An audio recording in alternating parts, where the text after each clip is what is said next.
Hello વિદ્યાર્થી મિત્રો, મગાશા પ્રવીણા જેમ શિક્ષણ સંકુલમાં આપનું હાર્દિક સ્વાગત કરું છું. કેમ છો વિદ્યાર્થી મિત્રો? મજામાં ને? ચલો, આજે આપણે પૂર્વવાચક ચેપ્ટર 2 ભણી રહ્યા હતા, જેનું નામ હતું રોજિંદા જીવનનું વ્યાકરણ, જેનો સાહિત્ય પ્રકાર છે ચરિત્રલેખ, જેના લેખક છે નગીનદાસ પારેખ, ગ્રંથકીટ. નગીનદાસ પારેખે આપણી સામે ગાંધીજીના રોજિંદા જીવનના કેટલાક આગ્રહ હતા એની વિશે વાત કરી હતી. એમાં પહેલો આગ્રહ હતો સત્ય પાલનનો. ગાંધીજી ગમે તેવી પરિસ્થિતિની અંદર પણ સમયની કિંમત જાણતા હતા. એ પોતાના કરતાં સામેવાળા વ્યક્તિના સમયને સૌથી વધારે મહત્ત્વ આપતા હતા. કોઈપણ વ્યક્તિને જેટલા સમય માટે મળવા માટે બોલાવ્યા હોય એટલો સમય જ એમને એ ફાળવતા હતા. અને જો એમનો મળવાનો સમય પતી જાય તો એમને શું કરતા હતા? ઘડિયાળ બતાવી દેતા હતા. 1927ની અંદર વિદ્યાપીઠમાં એક વખત એ આવ્યા અને જ્યારે એમને ફરીથી પોતાના આશ્રમમાં જવાનું હતું, જ્યાં એમને કોઈ મળવા માટે આવવાનું હતું, ત્યારે એમને કોઈ વાહન ન મળતા એમણે શું કર્યું હતું? સાયકલ લઈને એ પહોંચી ગયા હતા. એટલે સમયનું પાલન કરવામાં એ સૂચકતા રાખતા હતા. લોકમાન્ય તિલકના અવસાન પછી 1 વર્ષની અંદર 1 કરોડ રૂપિયા ભેગા કરવાનું એમણે નક્કી કર્યું હતું. જે દિવસે, જે સમયે, જે તારીખે એ રૂપિયા ભેગા કરવાનું નક્કી કર્યું હતું, એ દિવસની સાંજ સુધીમાં એમણે 1 કરોડ રૂપિયા ભેગા કરી દીધા હતા. આ હતો એમનો સમય પાલનનો આગ્રહ.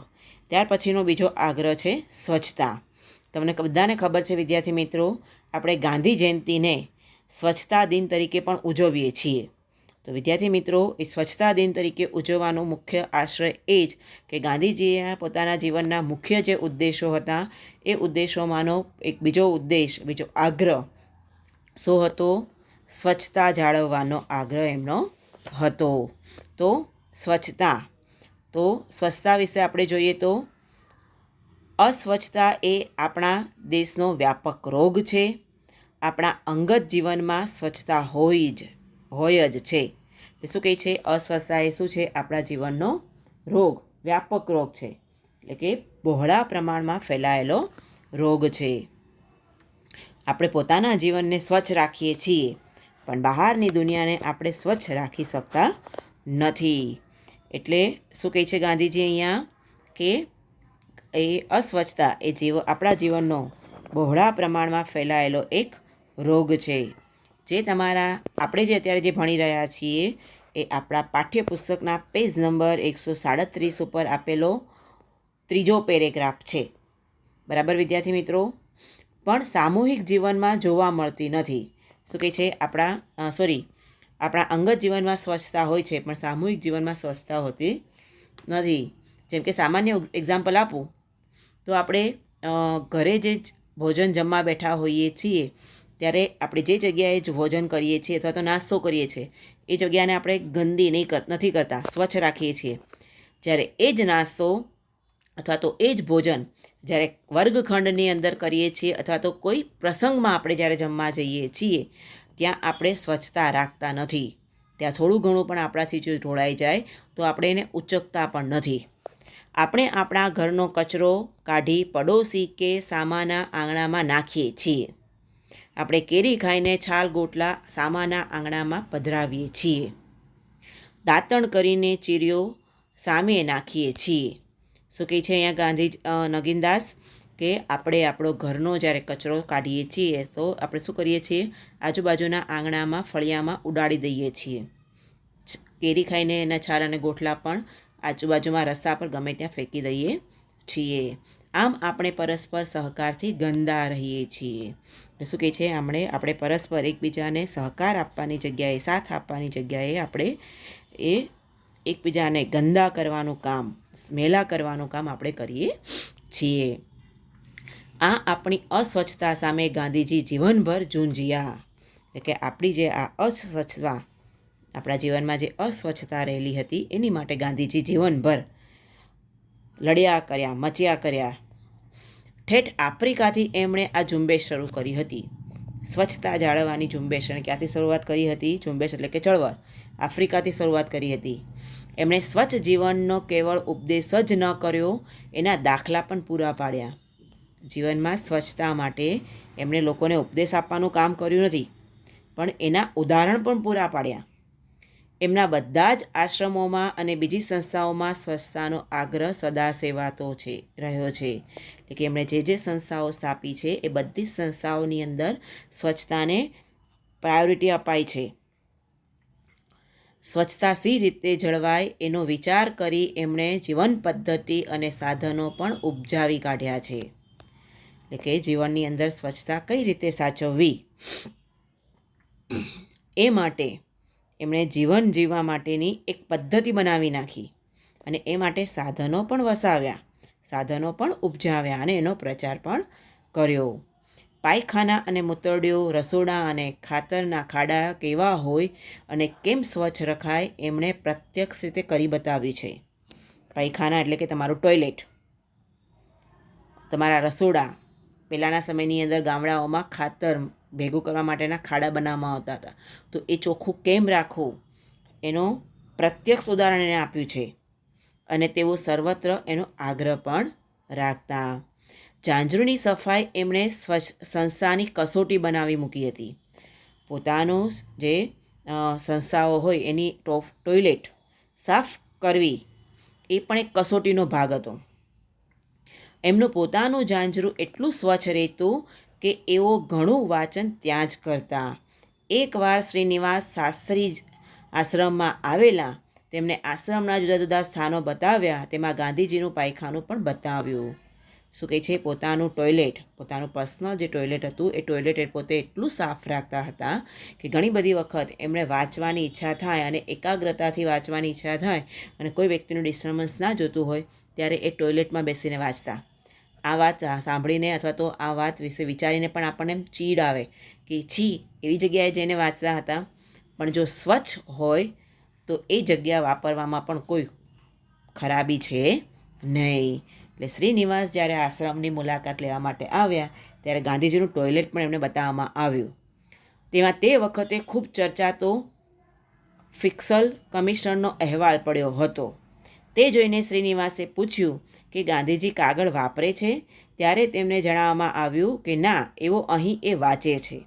ગાંધીજીનું પાયખાનું લાઇબ્રેરી નામે પણ ઓળખાતું એનું આ કારણ છે. શું કહે છે? જ્યારે શ્રીનિવાસ એ ટોયલેટની મુલાકાત લેવા ગયા ત્યારે જે એ સમયે ભારત દેશની અંદર જે કમિશન ચાલતું હતું એનો અહેવાલ લખેલો ત્યાં પડ્યો હતો. એટલે પહેલાં શ્રીનિવાસ દ્વારા પૂછાઈ ગયું. એટલે એની જે મુલાકાત કરાવનાર વ્યક્તિએ શું કહ્યું? આ ગાંધીજીની એક જાતની લાઇબ્રેરી છે. સ્વચ્છતા પછીનો બીજો આગ્રહ છે સુઘડતા. સુઘડતા એટલે ઉપરની ટાપટીપ નહીં, પણ ઝીણામાં ઝીણી બાબતનો કામમાં વ્યવસ્થિત અને સફાઈબદ્ધ રીતે કરવું, તે સુઘડતા. સુઘડતા એટલે શું? ઉપરથી ટાપટૂપ રીતે સજી ધજીને આવી જવું એ નહીં. કદાચ આજ પરીક્ષા હોય, મૌખિક પરીક્ષા ટીચર લેવાના છે અને મૌખિક પરીક્ષાની અંદર આપણો ચોપડાઓ વ્યવસ્થિત દેખાવા જોઈએ. એટલે ઘણા બધા વિદ્યાર્થીઓ શું કરતા હોય, આખા વર્ષ દરમિયાન જે ઉપર કવર પેજ ચડાવ્યા હોય, કવર પેજ કાઢીને નવા કવર પેજ ચડાવી લઈને આવે અને ઉપરથી ટાપટીપ કરીને આવે પોતાની નોટબુકો. પણ અંદર એટલી ગંદી હોય અને લાસ્ટ પેજ તો કોઈ દિવસ વિષયને લઈને લખાયેલું હોય જ નહીં. એમાં કંઈક ને કંઈક ન લખવાનું લખાયું હોય અને લીટા તણાયા હોય ને બીજા વિષયના કેટલાય ઉદાહરણો ત્યાં લખાયા હોય. તો એવું નહીં. શું કહે છે? એકદમ ઝીણામાં ઝીણું કામ પણ વ્યવસ્થિત રીતે અને સફાઈબદ્ધ રીતે કરવું, તે સુઘડતા. તે કાગળ ફાડવો હોય તોય તે વ્યવસ્થિત રીતે ફાડવો જોઈએ. કાગળની ગળી કરવી હોય તો તે પણ બરાબર ખૂણે ખૂણો મળી રહે એ રીતે વાળવો જોઈએ. સુઘડતા એટલે શું? કાગળને ફાડવો હોય તો જેમ તેમ નહીં ફાડવાનો, પણ વ્યવસ્થિત રીતે ફાડવાનો. અથવા તો કાગળને વાળવો હોય, ગળી એટલે કે કાગળને જો વાળવો હોય તો એના દરેકે દરેક ખૂણા એકબીજા સાથે મળતા હોવા જોઈએ. એ રીતે વાળવાનો, જેમ તેમ નહીં વાળવાનો. કૂતરાના કાનની પેઠે ખૂણા બહાર દેખાય એમ નહીં. શું કહે છે? કાગળ જ્યારે વાળીએ ત્યારે કૂતરાના કાનના ખૂણા જેમ બહાર ઊંચા થાય એમ કાગળના ખૂણા બહાર આવવા જોઈએ નહીં. ગાદી ઉપર ચાદર પાથરવી, ધોતિયું પહેરવું, ટોપી પહેરવી, બધામાં જ આ ચીવટ અને સફાઈનો તેઓ આગ્રહ રાખતા. પોતે તો માત્ર લંગોટ પહેરતા હતા, પણ ખૂબ વ્યવસ્થિત રીતે પહેરતા અને તેને ઘટતે સ્થાને પિન લગાવતા. શું કહે છે? પોતે ખાલી લંગોટ જ પહેરતા હતા, પણ એ લંગોટ ગમે તેમ બેસે તોય વિખાય પણ નહીં અને કોઈ પણ અંગ દેખાય પણ નહીં. અને જ્યાં જરૂર લાગે ત્યાં એ શું કરતા હતા? પેન ભરાવતા હતા. એમને કદી કોઈએ જથર પથ્થર કે અવ્યવસ્થિત જોયા નથી. એમને કદી કોઈએ જથર પથ્થર એટલે કે અધરવધર લગર વગર જોયા નથી. શ્રી નરહરિભાઈ એક વાત કહેતા કે આશ્રમની જમીનને અંગે કલેક્ટરને કે કમિશનરને મળવા જવાનું હતું. શ્રી નરહરિભાઈ અને મહાદેવભાઈ તરત તૈયાર થઈ ગયા. ગાંધીજીએ કહ્યું, જુઓ સાંભળો, હજામત કરીને જજો. શું કહે છે? આશ્રમની જમીન ખરીદવાને બાબતને લઈને ચર્ચા વિચારણા કરવા માટે નરહરિભાઈ અને કોણ જવાનું હતું? મહાદેવભાઈ જવાના હતા. ત્યારે ગાંધીજીએ એ બંને જણાને શું સલાહ આપી? હજામત કરીને જજો. હજામત કરીને જજો એટલે કે વાળ કાપીને અને તમારી દાઢી એટલે કે ક્લીન સેવ, જે અધ્યાયના વિદ્યાર્થીઓ કહેતા હોય છે, ક્લીન સેવ કરાવ્યું, તો એ કરીને જજો. એટલે આ હતી એમની સુઘડતા. એ પછીનો ચોથો એમનો આગ્રહ હતો, એ પછી સફાઈ અને કરકસર આવે. ચોથો આગ્રહ એમનો શું હતો? કરકસર. નાની નાની બાબતમાં યોગ્ય જોઈતા પૂરતું જ વાપરવું, વધારાનું ખર્ચવું નહીં, એને કહેવાય કરકસર.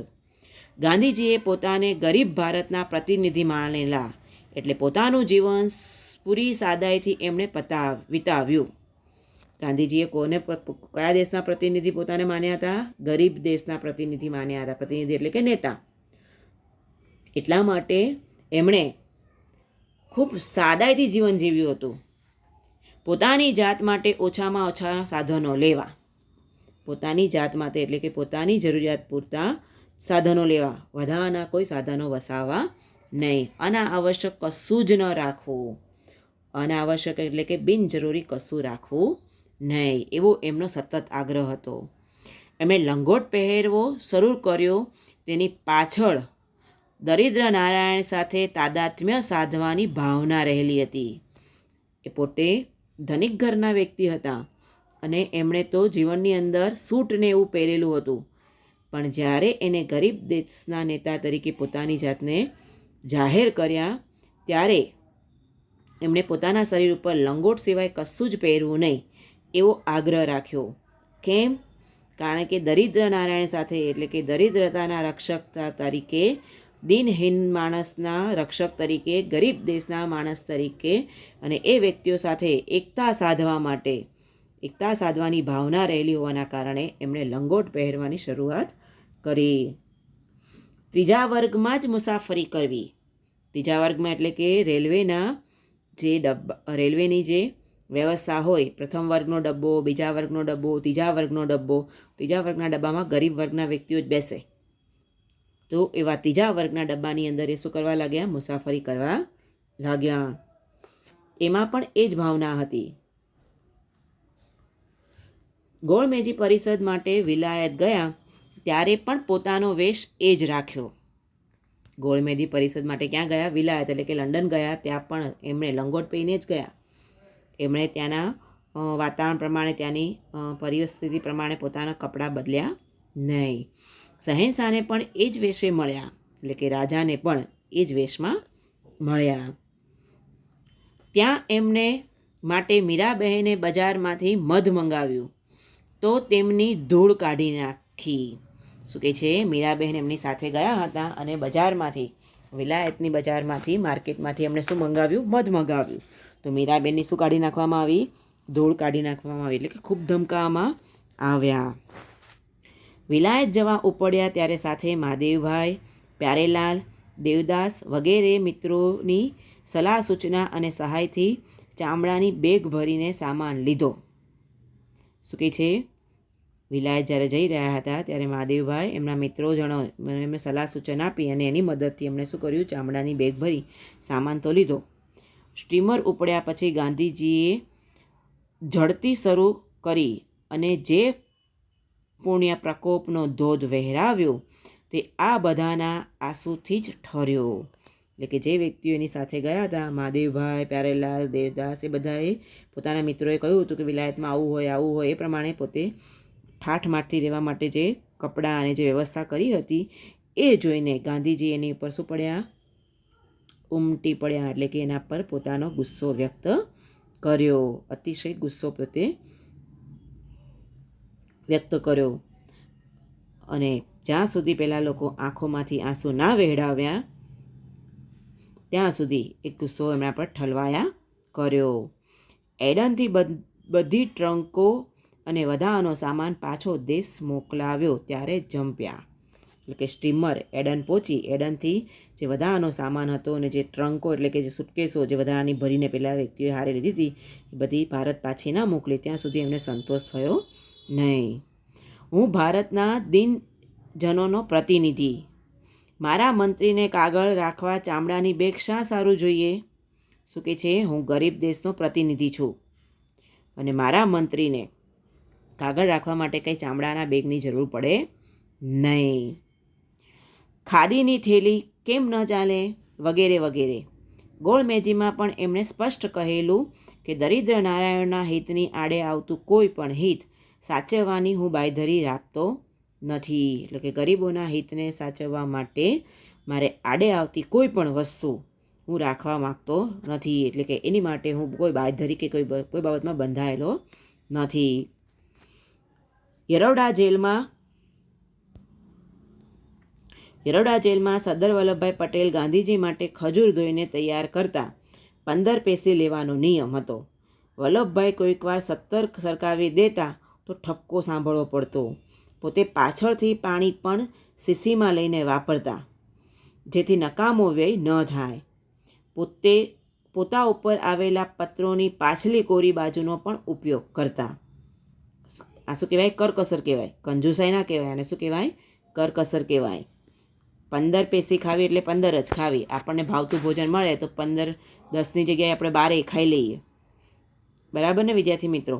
અને એમાંય પીઝા જો અનલિમિટેડ મળતા હોય તો ખાવામાં તો કોઈ લિમિટ જ ના રહે. પેટ ભરાઈ ગયું હોય તો આપણે ઠૂસિયા જ કરીએ છીએ. જ્યારે ગાંધીજી 15ની જગ્યાએ 17 ખજૂરની પેશી અપાઈ જાય વલ્લભભાઈથી તો એમને એનો ગુસ્સો સહન કરવો પડતો અને પાણી બોટલમાં રાખીને જ પીતા. વધારાનું પાણી બગાડતા નહીં. અને કોઈ કાગળ એમના પર આવે તો પાછળનું કાગળનો પેજ જે હોય એ કોઈ કારણસર કોઈ લખાણ માટે વાપરવું પડે તો એનો એ વપરાશ પણ કરતા. પણ આ કંજુસાઈ નહોતી. જ્યાં જરૂર હોય ત્યાં એ હજારો વાપરતા જ અચકાતા નહીં. આશ્રમમાં પણ માંદા જ માટે ફળ જરૂર આવવાના. એકવાર બંગાળની પ્રાંતિક પરિષદમાં હાજર રહેવાનું એમણે દેશબંધુદાસને વચન આપ્યું હતું. તે પાળવા સ્પેશિયલ ટ્રેન જોડાવીને પણ ગયા હતા. શું કહે છે? જ્યાં કરકસર કરવી પડે ત્યાં કરકસર કરતા અને જ્યાં હજારોની કિંમતમાં પૈસા વાપરવા પડે ત્યાં વાપરતા પણ હતા. દેશબંધુદાસને એમને વચન આપેલું એટલે ત્યાં પહોંચવા માટે, બંગાળ પહોંચવા માટે એને સ્પેશિયલ ટ્રેન પણ બંધાવી. યંગ ઇન્ડિયા કે હરિજન માટે ઘણીવાર આખા લેખો તારથી મોકલતા. તારથી એટલે કે ટપાલથી. એટલું જ નહીં, કોઈક વાર જરૂર પડ્યો સુધારા પણ તારથી જ કરાવાતો. એમનો નકામો ખર્ચ કે ઉડાવપણું નહોતું લાગતું. એટલે કે ક્યારેક એ કાગળની અંદર કોઈ સુધારા વધારા કરવાના થાય તો જે પણ ખર્ચા કરતા એ કંઈ અતિ ખર્ચા હતા નહીં. પણ પોતે જેને ન્યાય ન માને એવી એક પાય પણ મંજૂર ન કરતા. એટલે કે કોઈ પણ કામની અંદર જેને ન્યાય યોગ્યતા ના લાગે ત્યાં એક પૈસાનો પણ એ બગાડ કરતા નહીં. 1944માં જ્યારે પાર્લામેન્ટરી કમિશનર આવ્યું ત્યારે એવો રૂઢિકાસન હતા. કમિશનની ઈચ્છા તરત જ એમને મળવાની હતી એટલે એમણે ખાસ વ્યવસ્થા કરી લશ્કરી વિમાનમાં શ્રી સુધીર ઘોષને પૂના મોકલ્યા અને એમણે ગાંધીજીને દિલ્હી જવા રાજી કર્યા. એમને માટે વાઇસરોયે આપેલી સૂચના પ્રમાણે સ્પેશિયલ ટ્રેન જોડાવી અને એમ ગાંધીજી દિલ્હી પહોંચ્યા. ત્યાં પહોંચ્યા પછી પોતાની સાથે 13 માણસો હતા તેમનું 3જા વર્ગનું ભાડું ગણી તેણે રકમ વાઇસરોયના અંગત મંત્રીને આપવા સુધીર ઘોષને મોકલ્યા. મંત્રી તો આભો જ થઈ ગયો. પોતાને એકને મળવા જવાનું હતું એની જગ્યાએ પોતાની સાથે બીજા 13 વ્યક્તિઓ આવ્યા તો એનું ટ્રેનનું ભાડું ગણીને પેલા વ્યક્તિને આપવા માટે મોકલી દીધા. એટલે એ પેલા વાઇસરોયના મંત્રી આ વસ્તુ જોઈને શું થઈ ગયા? આભો રહી ગયો. એટલે કે ચકિત થઈ ગયો. ગાંધીજીની આ વસ્તુ જોઈને એ ચકિત થઈ ગયો. હું અહીં રેલવેનું ભાડું ઉઘરાવવા બેઠો છું. કોણ એની પાસે ભાડું માંગે છે, છતાં આગ્રહ થયો એટલે એણે રેલવે બોર્ડને પૂછાવી જણાવ્યું કે ભાડું આપવાનું જ હોય તો આ પ્રવાસનો પૂરો ખર્ચ 18,000 થાય. સુધીર ઘોષે જઈ વાત કરી તો કહે, ના, હું ત્રીજા વર્ગનું સામાન્ય ભાડું જ આપું. હું આવ્યો હોત તો એ રીતે જ આવત, પણ વાઇસરોયે સ્પેશિયલ ટ્રેન જોડાવી, એનું ખર્ચ હું શાને માટે ભોગવું? શું કહે છે, મારે જો આવવાનું હોત મારી જાતે તો હું ત્રીજા વર્ગના ટ્રેનના ડબ્બામાં બેસીને આવત. વાઇસરોયે સ્પેશિયલ ટ્રેન મુકાવી તો એનો વધારાનો ખર્ચ હું કંઈ ભોગવીશ નહીં, અને મારે એના ઓશિયાળા થવું નથી, એટલે કે મારે એની નીચે દબાવવું છે નહીં, એટલે મારું રીતસરનું ભાડું તો આપવાનું જ. એમણે પોતાને હિસાબે થતું ભાડું જ મોકલાવ્યું અને તે પહેલાં એ મૂંગે મોઢે લઈને રેલવે બોર્ડને મિસ ગાંધી તરફથી સલામ સાથે એમ કહીને મોકલી આપવું પડેલું. ત્યાર પછીનો ચોથો આગ્રહ છે હિસાબની ચોકસાઈ. એમની સાથે હિસાબની ચોકસાઈ પણ સંકળાયેલી. એમણે ઘણે ભાગે આત્મકથામાં લખેલું છે કે ચોખ્ખો હિસાબ એ કોઈ પણ સંસ્થાનું નાક છે. એમની જે આત્મકથા છે, કઈ આત્મકથા છે? સત્યના પ્રયોગો. એમાં એમણે લખ્યું છે કે હિસાબ એ શું છે? કોઈ પણ સંસ્થાનું નાક છે. જાહેર નાણાંની પાયે જે હેતુ માટે આવી હોય તે હેતુ માટે જ અને પૂરતી કરકસરપૂર્વક વપરાય એ વિશે એમનો આગ્રહ ખૂબ જાણીતો છે. એટલે કે કોઈ પણ જાહેર સંસ્થા છે એ જાહેર સંસ્થા માટે આવેલું નાણું યોગ્યતાપૂર્વક વપરાવવું જોઈએ અને એનો ચોખ્ખો હિસાબ થવો જોઈએ. એવો પોતે દક્ષિણ આફ્રિકાથી જ્યારે પ્રતિનિધિ મંડળ તરીકે વિલાયત ગયા હતા ત્યાંની હિસાબની નોંધ હજુ મોજૂદ છે. એમાં ઘોડાગાડીનો, છાપાના ખરીદ્યાનો, ચા નાસ્તાનો, ટપાલનો એવો ઝીણો ખર્ચ પણ વિગતે નોંધેલો છે. તો દક્ષિણ આફ્રિકા ગયા હતા અને ત્યાં એમણે જે પ્રતિનિધિ મંડળ બનાવ્યું અને ત્યાં જે એમણે ખર્ચો કર્યો બધો જ ઝીણામાં બધો જ ખર્ચો એમણે શું કર્યું છે? પોતાના નોટબુકની અંદર લખી દીધું છે. પરચુરણ ખર્ચ જેવું કોઈ ખાતું જ એમાં નથી. તદ્દન નજીવી રકમ માટે એમણે પૂજ્ય કસ્તુરબાને પણ નવજીવનને પાને ચડાવ્યા હતા. નજીવી એટલે કે મામૂલી રકમ માટે જે એ પોતે નવજીવન નામનું જે સામાયિક લખતા હતા એ સામાયિકની અંદર કસ્તુરબાને શું કર્યું હતું? વાકે ચડાવ્યા હતા. બીજા સાથીઓને પણ ચડાવ્યા નહોતા. સંસ્કૃતમાં એક કહેવત છે કે યડણથે સુચિસિહિ સ શુચિહ, એટલે કે જે શુદ્ધ હેતુ માટે છે એ જ શુદ્ધ છે. એટલે કે જે સાચા હેતુથી, ચોખ્ખા હેતુથી જે કાર્ય કરવામાં આવે છે એ હંમેશા એ હેતુથી જ કરવું જોઈએ. તેઓ અક્ષરે અક્ષર પાળતા હતા. અક્ષરે અક્ષર પાળવું એટલે કે વ્યવસ્થિત રીતે એને પાળતા હેતુ હતા. એટલે કે જે હેતુથી જે પૈસો વપરાવવો જોઈએ એ જ હેતુએથી એ પૈસો વપરાવવો જોઈએ. બીજા કોઈ આડાવડા ખર્ચે વપરાવવો જોઈએ નહીં. આ એમનો જીવનનો 5મો આગ્રહ હતો. તો વિદ્યાર્થી મિત્રો, અહીંયા નગીનદાસ દ્વારા ગાંધીજીના જીવનના 5 આગ્રહો વિશે આપણે ભણી ગયા. વિદ્યાર્થી મિત્રો, આ સરસ મજાનું ચેપ્ટર અને એ ચેપ્ટરમાં જે ગાંધીજીના આગ્રહો આપેલા છે એ આપણા જીવનમાં ખરેખર આપણે ઉતારવા જેવા છે. અહીંયા તમારું ચેપ્ટર થયું પૂરું. થેન્ક યુ વિદ્યાર્થી મિત્રો.